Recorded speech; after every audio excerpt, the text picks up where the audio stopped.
It's time. I know. Hey, I get it. She's in the media, and a lot of us don't like media personnel. Okay, there's a lot going around, and usually they're the ones that screw it all up. I understand, but with Daniela Molina, she is different. She's amazing.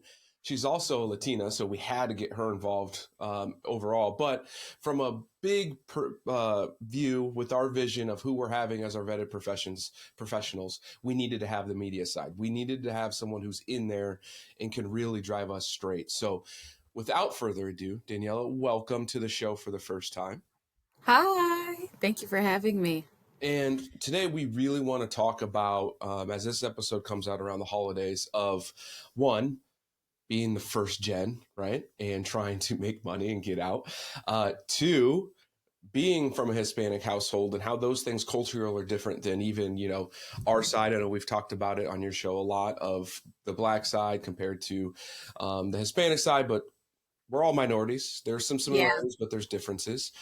And then Mhm. overall, the third part, which is kind of where we've also joked on your show, is like being bilingual, right? You wanted to get me on. I can't speak Spanish for the lick of my life, but having that as part One of day. content creation, what that does for the media and how you guys view things differently.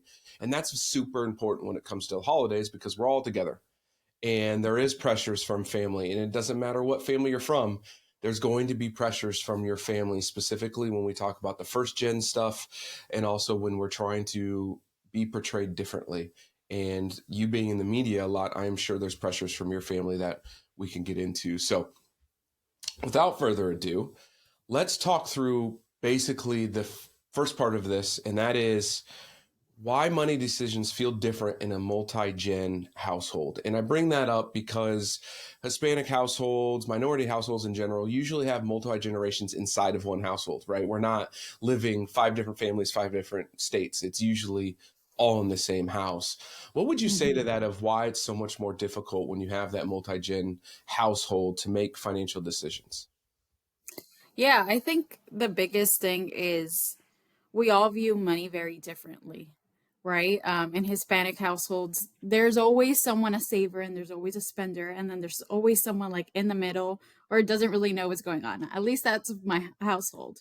My mom was a huge saver, my dad was a huge spender, and I was just learning from both. And I think what's so important about this is like really understanding like how do you view money, because money is viewed differently, especially in different countries, right? The value of it looks very different. What access you get to it is very different. And so when you have so many people in your household who don't really understand finances, don't have any financial literacy, that is not taught, that is like whatever your upbringing is, that's what you're going to learn, that's the habits you're going to place. I think that's where the dynamic is a little different, and you have to sort of figure it out on your own. That's what I've had to do. I'm like, I don't know nothing, and I can't depend on my parents to teach me.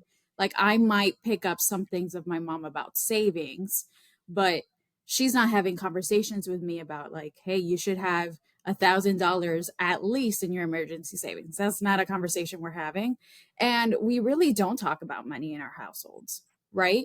We know when things are tight, but it's still like the elephant in the room. Like, you don't want to say like, oh my God, like I don't get paid what I should get paid, or I'm in a laborious job that I don't get paid the value that I bring. We don't have those conversations. We just do the tough work and we keep it pushing. But I think there needs to be a change in the way that we talk about money in our households and breaking generational curses, because that's what we're stuck in. We're stuck in a generation where just because our parents didn't know how to do it, now we don't know how to do it either, and now our kids won't know how to do it either. At some point it has to stop, and then how do you build that conversation with your parents, and how do you build it with your family members who are still so reluctant to talk about money and make it so taboo? Like, how do you do that? So I think that's an interesting approach. Things have definitely shifted in my family as I've turned into an adult, right?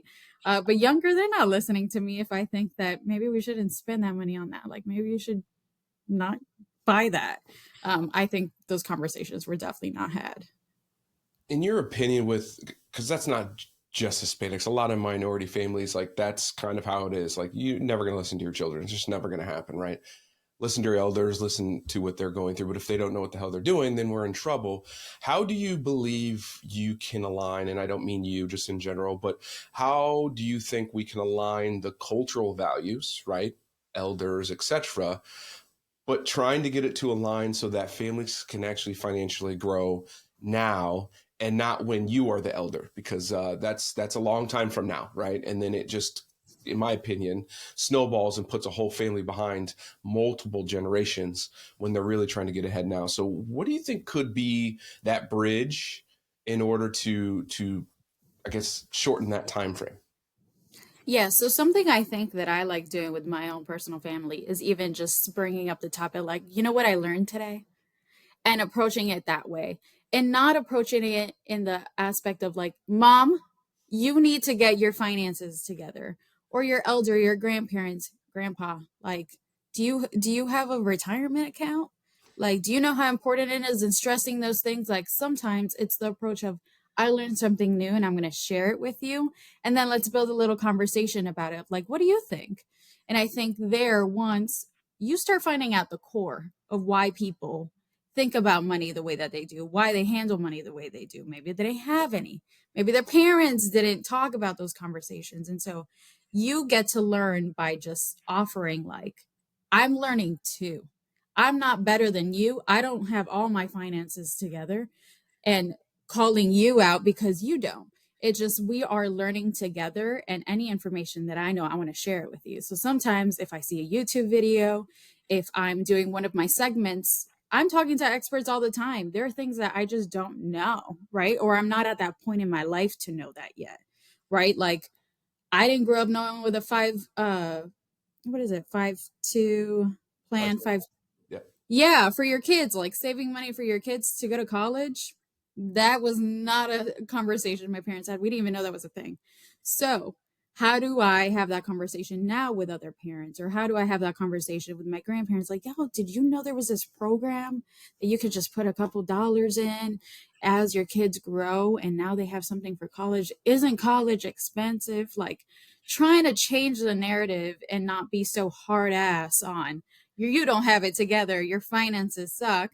It's shifting that conversation so it's more educational and not pointing the blame. I think people are more open when you're willing to teach rather than school in a bad way. Like, I'm going to school you because you're not as smart as I am. Yeah, So, absolutely.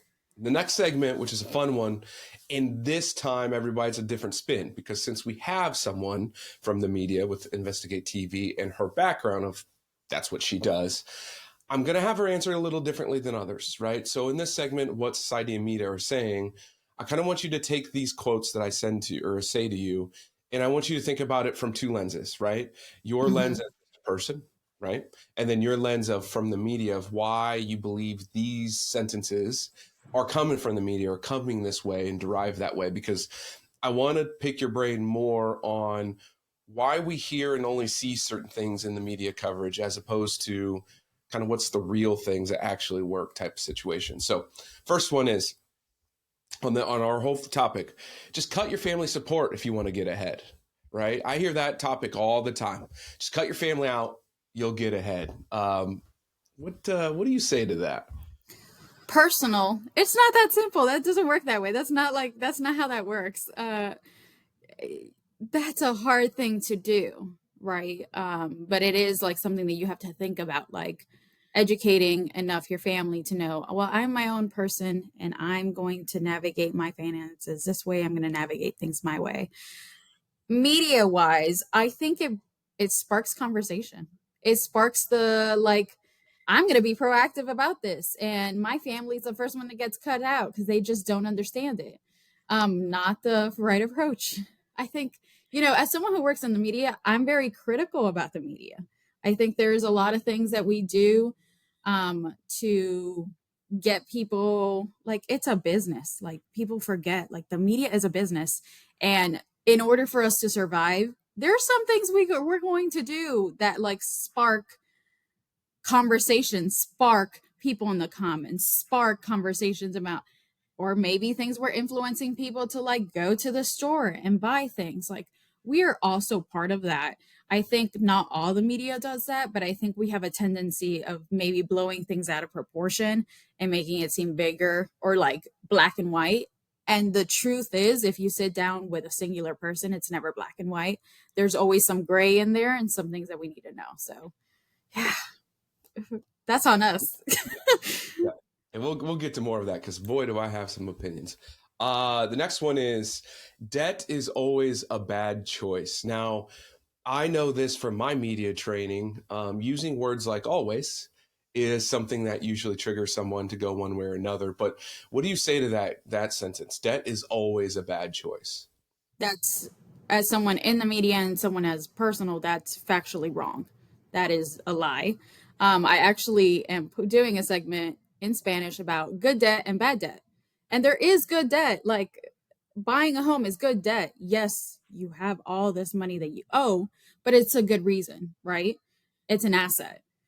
So not all debt is always bad. I think those words are just, again, to get people heightened, to get people like, oh my God, I'm in a place. Or now you're pushing for people to go to a financial advisor. Maybe you're pushing people to like have I understand the push on having conversations about this, but I also feel like we cross that line. So always is not, no, don't use that word. The media should not be using that word because it's not black and white, y'all.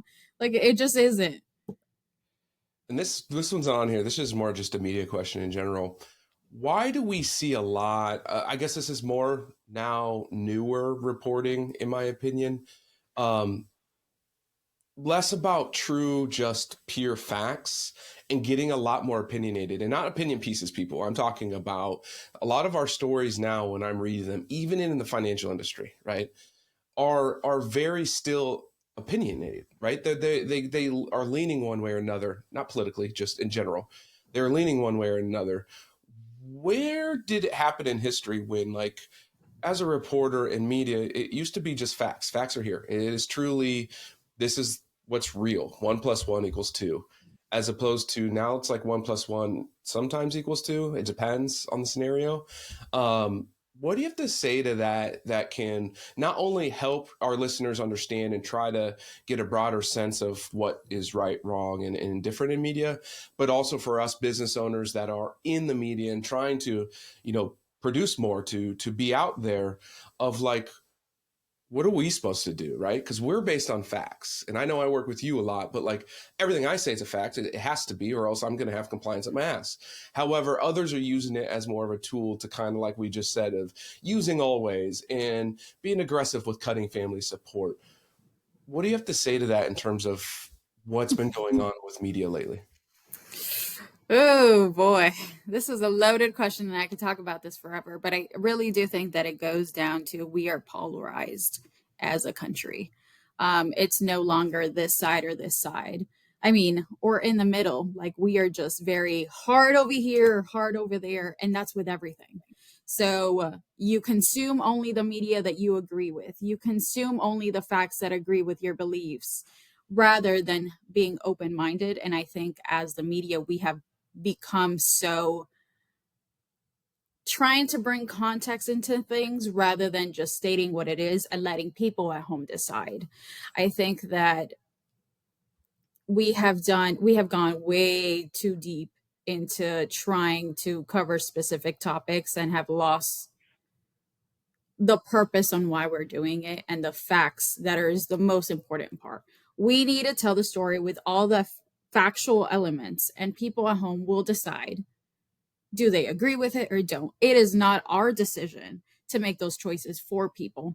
And I think the media has evolved in a way that now we're telling people what they should know and shouldn't know, in the way of like, you should agree with me, or you should not agree with me, or you should not agree with them because they don't know what they're talking about. So what we have to do, and I think I do this myself, I don't consume all media anymore because it's very polarized. So who do I believe in the media spectrum is giving the full fact? That's who I'm going to follow. That's who I'm going to read. That's who I'm going to base my opinions and my decision making on, not the one side or versus the other. So consume the media that really aligns with fact based information Where's the study coming from? Who are the sources? Is this based off research that has been done?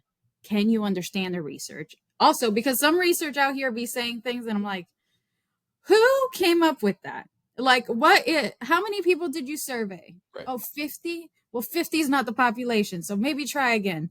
That's not factual. That's not the population. So really think critical. Is this information fact or is it not? And then from there, decide how do you want to really go about who is this media company that I want to follow, who's other people or experts. I'm really big on finding people who has the most expertise on the topic that I care about. And I mean people who have studied it, people who have lived it, people who are doing the work now, not someone who did the work 15 years ago and is so disconnected and now is giving advice. The world changes, things change, people's priorities change. So how do we keep up with that?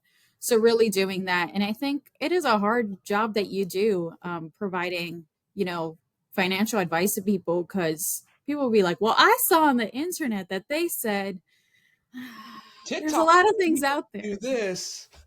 Please don't.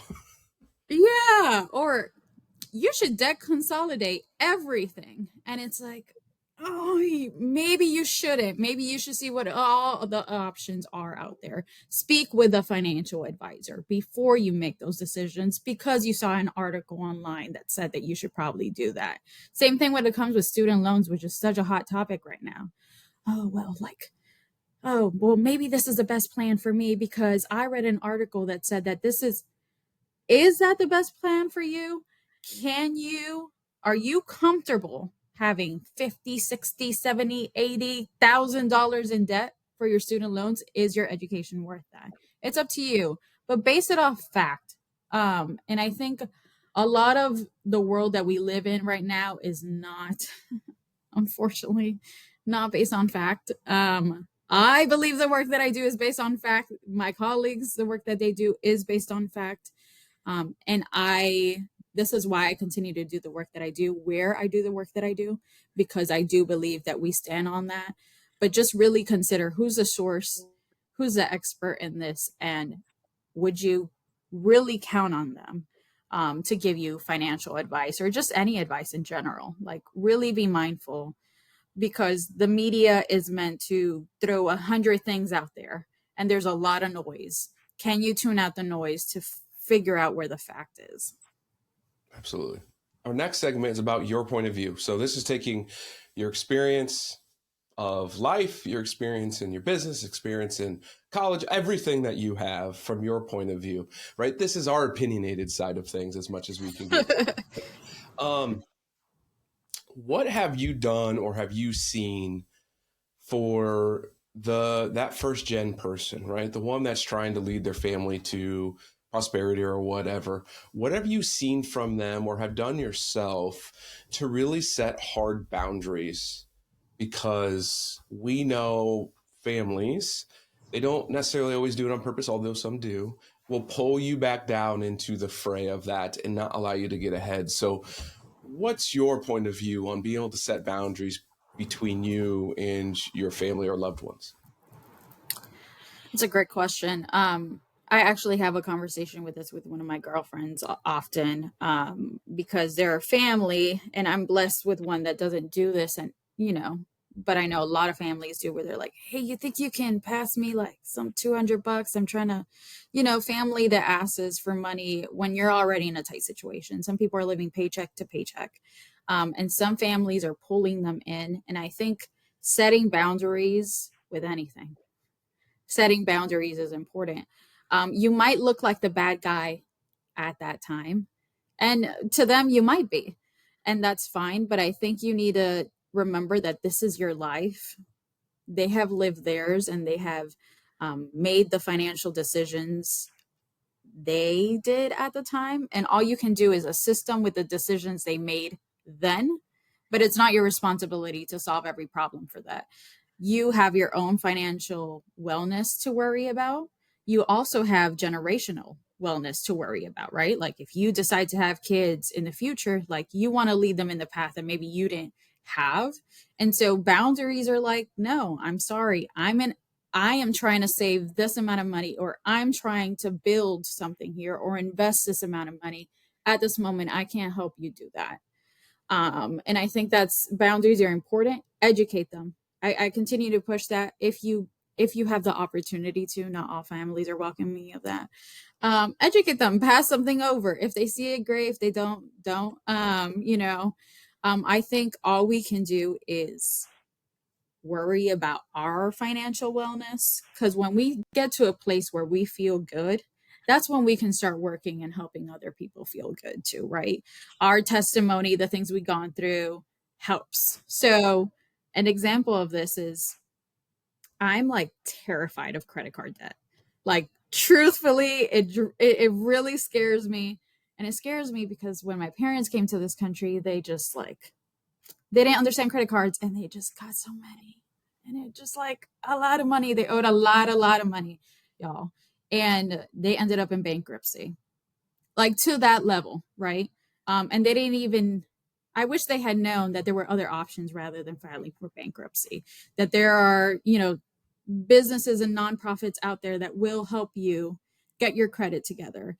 That they could pull their annual credit report. They didn't know how to do any of that. So I'm not repeating that because my mom says, "Oh, we should get a credit card." We should not get a credit card. Thank you. I'm good on my end, right? Um, and if they ask, and sometimes they might ask as they see you developing in your financial wellness, they might ask, "Hey, I saw this deal on this credit card, but I think the interest rates are a little high. Do you mind looking at it?" Not everyone will do that, but I think giving them a space also for them to learn from you is the way that you sort of create those boundaries, but create them, because what you don't want to do is create the same financial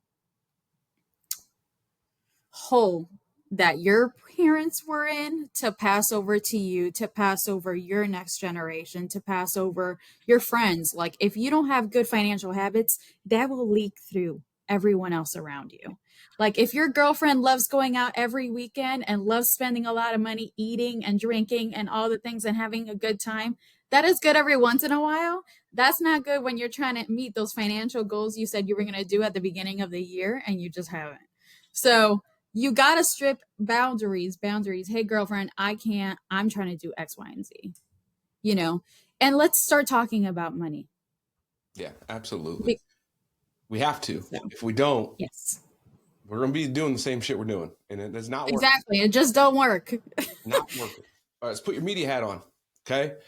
How do you, and this one's actually for you to answer, but like, how do you separate or set boundaries from you being your media personality into your personal, right?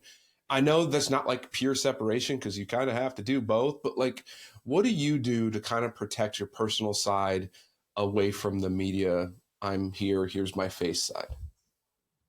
uh, that's so hard. I feel like my journalist hat is never off, truthfully.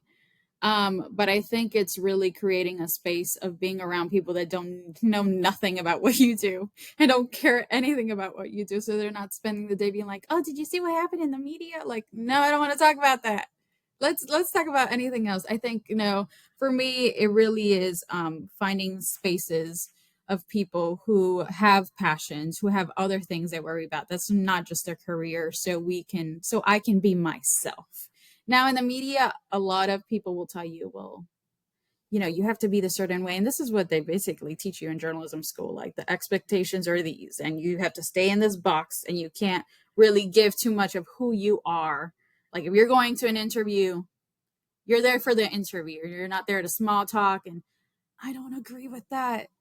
I think being a human and showing up as a human and then my job being the extra, that's where I get the best interviews. That's where I build sources. That's where I build trust between me and my source, where later they'll call me and be like, "Hey, did you hear about this thing that happened?" That's because I showed a moment of being human. And I think in the media, there is a disconnect of like, I am the teacher and you are my student. I don't see it that way at all. I think I can learn from everyone I talk to. So I approach everything as a human. So I get the blessing of being both the media person, like putting my media person hat on, but also being a human at the same time. And that's what I live by. Other people are very like one or the other. I just don't think that's the way to do it. No, I don't either. I don't either. Well, like we have conversations all the time and it's very like normal, regular, like we're just chatting. That's how I want it to feel. I want people to feel like, yes, I'm a professional, and I will showcase professional work. But I also want you to know that I'm still like a human at the end of the day. And if I don't have this job, I'm still human, right? Like I'm still navigating the world just like you are. So that's the biggest thing for me. Now, this is how you operate, because you're bilingual, but talk me through one, how creating different segments and communicating in two different languages and how hard that is, because you don't just like do one and then just have the transcript and change it over the voiceover. You do two different segments, especially with me because, well, I can't speak Spanish. The second part of that, though, is as a business owner, when you look at me now, how important is it to have multi-language type content media, or how can I speak to more more Hispanics because I can't speak Spanish? Like, what do you say to those two things of communicating in both languages, but also as a business owner, like how can I get into a different market if I can't speak the language? Yeah, so being bilingual has been a blessing. I thank my parents for that. Because my first language is Spanish, but I came to the US and I only knew English. Like that's what I was taught in school. But my parents were super adamant about speaking Spanish in our household, so I never lost it. So doing these segments, I gotta be honest, it was never my intention to actually be on camera. It was never really my intention to do these segments to begin with. I never had this plan and like at all. You couldn't have paid me to tell me that I would have been doing this. But I soon found out as I was doing them in English, there was a huge community that was missing out of Spanish speaking community who tends to be the one that needs the information the most. And so I was like, I guess I have to put myself out there. And I wasn't on camera. This was like I was just tracking and I was putting these segments together. But I knew that me talking, I don't want to be a talking head. I want an expert. So I started seeking out bilingual experts who were willing to share information. And then I also like our conversation. You gave such valuable information. I can translate that to so people can understand like here's the values of our conversation, the things that you can do right now. If he's telling you you should save this for sports, this is solid advice. It doesn't matter what language it's in. So for me, it felt like a duty to my community to share this information. It felt like there is just a gap there, and I don't think we have really fulfilled it. And I didn't know how many experts I was going to meet along the way that actually spoke Spanish. I thought I was just going to be me. And I was like, oh, great. Like, I'm tired of listening to me. Can we talk? Can we bring an expert in? But to your question about what do you do when you don't speak the language, just continue to give out great work. Like, give really good financial advice. If you can make a graphic in Spanish that has that information, like you should save this, or if you're thinking about, I think those things are undervalued, but they're impactful. They're impactful. Good advice doesn't matter what language it's in, it's good advice, right? So if you're giving me advice that really will set me up, I don't care if it's in English or in Spanish or in French or Italian, it's solid advice, so that's what I'm going to use. So as a business owner, I encourage that. I encourage partnerships. If there's someone in the community who's doing this sort of work that has a Spanish speaking background or is actively working to learning Spanish, and providing content out there, how can you partner up with them to do that sort of work? It takes for us really, and I speak for the Hispanic community, I guess, when I say this, is we only just want to see effort. Like, you don't have to know it all, but like effort really makes a difference. Like, yes, I can't provide you financial advice. I can't sit down with you and talk to you in Spanish fluently. But you know what I can do? I can give you a sheet that has information that's very valuable. Maybe you had someone look at it, a Spanish, like if you were to give it to me, like, hey, what do you think about this sheet? Is this like, even if you use Google Translate, AI, whatever you need to do to get it done, have it be reviewed by somebody and be like, is this valuable to someone at home? And then share it that way. Any source of information that the Spanish speaking communities can have to just advance themselves, I think that really helps. Well, we kind of just bled into the next segment a little bit with that, and that's like actionable steps. So first, do what she just said, okay? Start with just a sheet, a pamphlet, or something, right? To show effort. I know that's what I'll start be doing even more so as we go. So that's your first actionable step, people. Look at that. It was easy, didn't have to go anywhere. Now, let's do 2 more action steps for people. And this next one is kind of a blend of everything that we've been discussing with you. How do I ask this? What is your opinion? What is the best way to start the money talk during these holidays with your family? Well, start early. Um, it's hard, right? Because Hispanic communities, like, this is our time to shine. If you've never been to a Hispanic party, I'm going to tell you, we go full out. We go full out for Christmas. We go full out for every holiday we can. But the reality is, our funds don't go full out. We put ourselves in financial hurdles by trying to please everybody. So, one, have realistic expectations, like sit with your family Oh, don't do it now. and talk to them. Like, hey, I feel like this year we're a little tight on money. Oh, did I freeze? You did for a little bit, but you're good now. Keep going. Okay.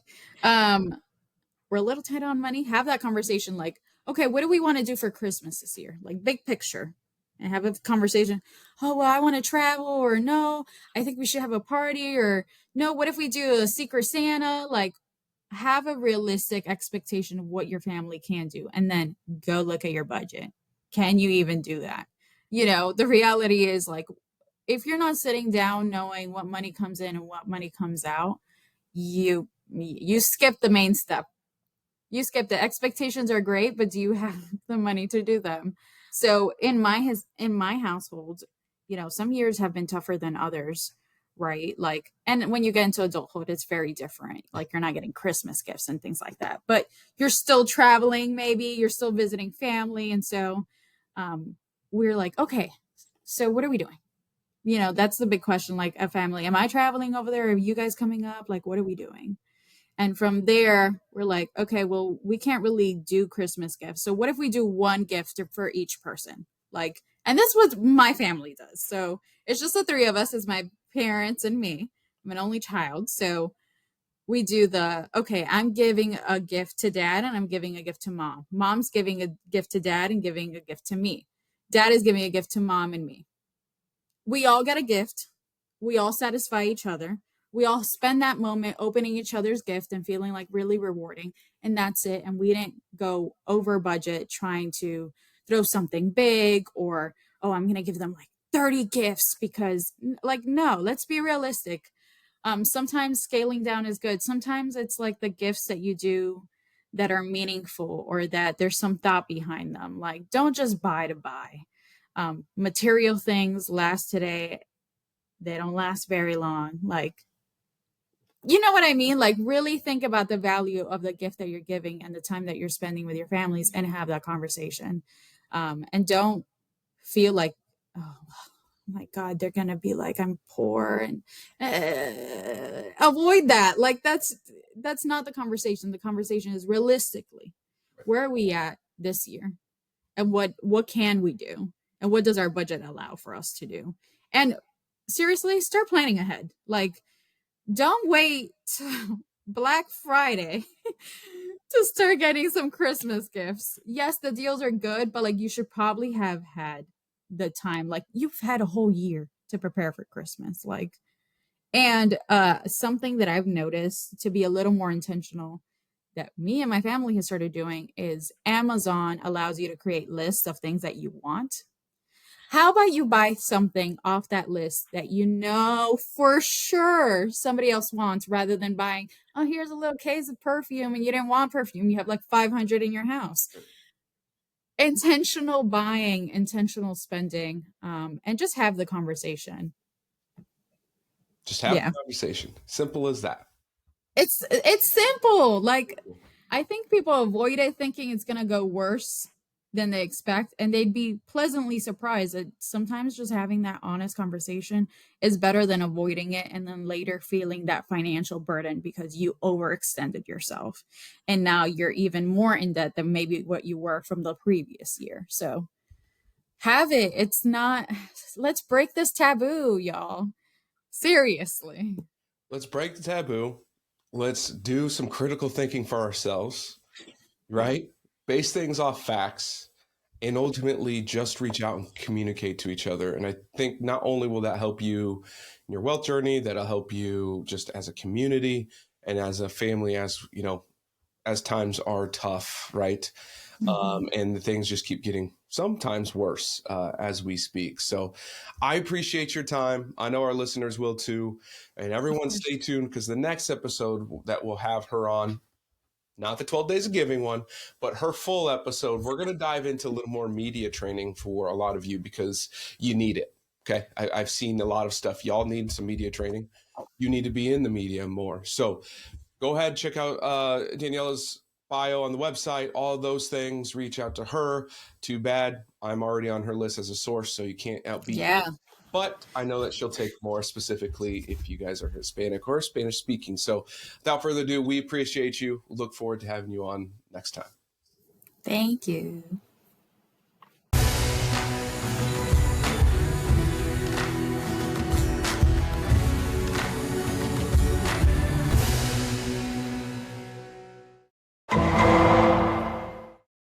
The preceding program was sponsored by Black Mammoth. Any awards, rankings, or recognition by unaffiliated third parties or publications are in no way indicative of the advisor's future performance or any individual client's investment success.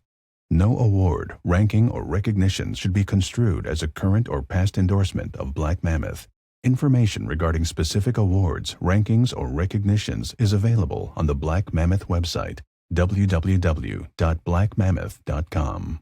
All investment strategies have the potential for profit or loss. Investment strategies such as asset allocation, diversification, or rebalancing do not assure or guarantee better performance and cannot eliminate the risk of investment losses. There are no guarantees that a portfolio employing these or any other strategy will outperform a portfolio that does not engage in such strategies.